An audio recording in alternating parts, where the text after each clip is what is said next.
Hello बच्चों, the question says that which of the following statement is correct about non-conservative force?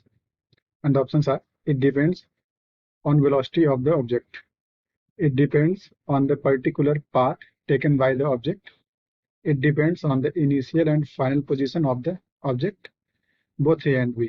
Text का की concept लिखते हैं, ये हो जाएगा। नॉन कंजर्वेटिव फोर्स जानते हैं क्या होता है। It depends on the path taken by the object. ठीक है, ये पाथ पे डिपेंड करता है। थोड़ा समझते हैं कैसे, देखिएगा। हम मान लेते हैं हमको ए से बी किसी बॉडी को खींच के ले जाना है, तो हम तीन पाथ ले रहे हैं इस तरह से, एक दो और ये तीसरा पाथ है। ठीक है, इसको फर्स्ट बोलते हैं, ये फर्स्ट पाथ है, ये सेकेंड, ये वाला थर्ड।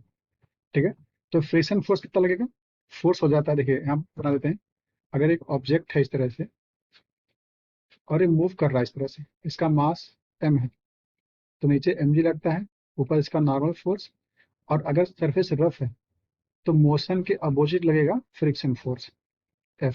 ठीक है, तो F की जो वैल्यू होती है, F हो जाता है म्यू इंटू एन। ठीक, F equal mu into N. ठीक है, अब यहाँ पे तीन पाथ हैं, फर्स्ट सेकेंड थर्ड, तीनों ही पाथ में जब इसको खींच के ले जाएंगे तो फ्रिक्शन फोर्स अपोज करेगा मोशन का, और तीनों ही केस में डिस्टेंस कौन सा होगा, अलग अलग होगा। ठीक है, इसका पूरा ए लेंगे, इसका वाला ए, थर्ड का ए। ठीक है, तो तीनों ही केस में क्या होगा, जो फ्रिक्शन फोर्स है वो डिपेंड करेगा तीनों पाथ पे। ठीक है, अब सेकंड बात करते हैं। अगर बात करें विस्कोसिटी का, तो विस्कोसिटी होता है फॉर्म एफ नॉट बोल देते हैं कुछ, एफ करके, ये बन जाता है eta times A D V by D X. ठीक है, यहाँ पे देखिए v क्या है, यहाँ पे जो v है ये है वेलोसिटी। तो विस्कोसिटी कैसा फोर्स है, ये नॉन कंजर्वेटिव फोर्स है, नॉन कंजर्वेटिव फोर्स, और डिपेंड करता है वेलोसिटी पे। देखिए यहाँ पे ईटा जो है कोएफिशिएंट ऑफ विस्कोसिटी है, ए एरिया है, बाकी डी बाई डी एक्स। यहाँ पे इसमें v जो है वेलोसिटी है, और एफ क्या है, विस्कस फोर्स है, तो वेलोसिटी पे डिपेंड करता है। ठीक है, फिर देखिएगा पहला बोला it depends on the velocity of object, तो पहला सही है। ठीक है, it depends on the particular path taken by the object, तो सेकंड ऑप्शन भी सही है।